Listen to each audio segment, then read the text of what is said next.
veterum, buja levans, nyam nyam nyam nyam. Chic pomodishta imam za veterum, buja levans, I'm a meneyo, buja levans, nyam nyam nyam nyam. I'm a meneyo, buja levans.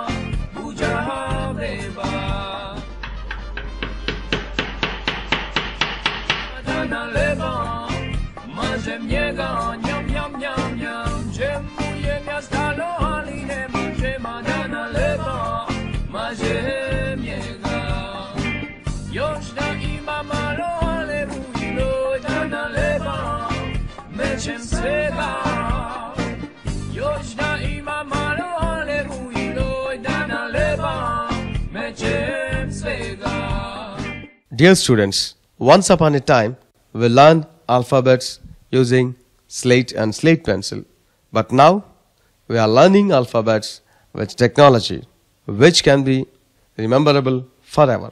What we can observe from the clip? Can we fix a nail with a banana? But when it is immersed in liquid nitrogen, it is possible. And from these two things, what you can observe? There is nothing impossible. You can fix a nail with a banana. In the similar fashion, you can get a good rank, what you are not expecting in life. You can learn the things which you are feeling difficult with interestingly. That is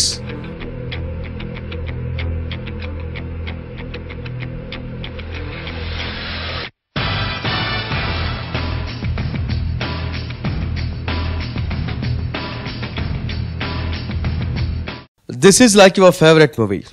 This is like your cheerful cricket. On the similar basis, you can learn the education which gives a good future with your interest happily. Okay, we can learn it interestingly. But the thing is, how we can remember it? For that you require a lot of practice, revision. And there is a logic in brain. How to understand the things, how to remember the things. Let us see how it works. జ్ఞాపక శక్తి రీత్యా మనిషి మెదడుని రెండు భాగాలుగా విభజించారు. అవి left brain or left hemisphere, right brain or right hemisphere. Left brain ఎలా గుర్తుపెట్టుకుంటుంది, right brain ఎలా గుర్తుపెట్టుకుంటుంది? ప్రొఫెసర్ గారిని అడిగి తెలుసుకుందాం. సార్, మన బ్రెయిన్ ని రెండు భాగాలుగా విశ్లేషించారంటున్నారు కదా, అవి ఎలా గుర్తుపెట్టుకుంటాయి? ఈ గుర్తుపెట్టుకునే దానిలో పట మన బ్రెయిన్ అనేది రెండు పార్ట్స్ గా పనిచేస్తుంది. Left hand side brain and right hand side. ఈ లెఫ్ట్ సైడ్ ఉండే బ్రెయిన్ సాధారణంగా నలుపు తెలుపు వర్ణంలో కలిగిన వాటిని కానీ, గీతలను కానీ, అక్షరాలను కానీ మాత్రమే గుర్తుపెట్టుకోగలుగుతుంది. అది రికార్డ్ చేయగలుగుతుంది. మనం గత కొన్ని సంవత్సరాలుగా క్లాస్ రూమ్ టీచింగ్ జరుగుతున్నాం. క్లాస్ రూమ్ టీచింగ్ లో కూడా మన బ్రెయిన్ లెఫ్ట్ సైడ్ బ్రెయిన్ మాత్రమే ఎక్కువ పని లోపల పెట్టినాం. అంటే బ్లాక్ అండ్ బోర్డ్ టీచింగ్ లోపల ఏంటిది, వైట్ కలర్ చాక్పీస్తో రాస్తూ లేదా మన వాటిని మాత్రమే గీతలను గుర్తు, అంటే కొంతకాలం వరకే మనం మెమరీలో ఉంచుతున్నాం. మిగతాది మనం ఏంటంటే మెమరైజ్ చేసుకొని గుర్తుపెట్టుకుంటున్నాం.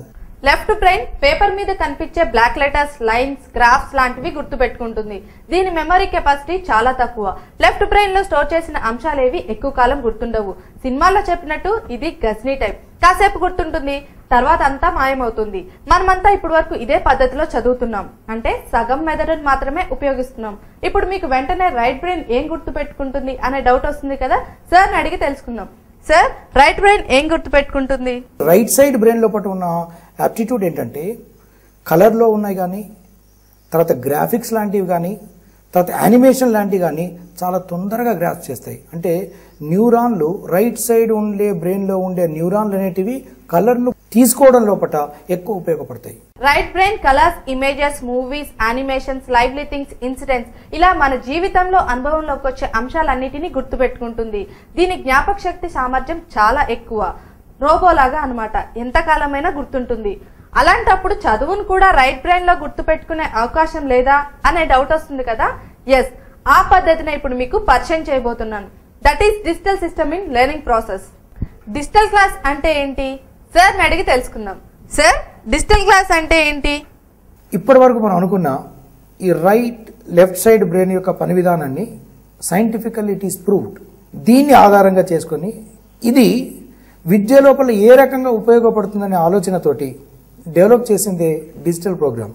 రెండు సైడ్లో ఉన్న బ్రెయిన్ను యాక్టివేట్ చేయడం ద్వారా మనం రీప్రొడ్యూస్ చేయడం అనేది చాలా ఈజీ. ఎందుకంటే యానిమేషన్ లోపల అన్ని రకమైన రంగులను ఉపయోగించడం ద్వారా రైట్ సైడ్లో ఉన్న న్యూరాన్లు యాక్టివేట్ అయిపోయి తొందరగా గుర్తుపెట్టుకోవడానికి అవకాశాన్ని కలిగిస్తున్నాయి.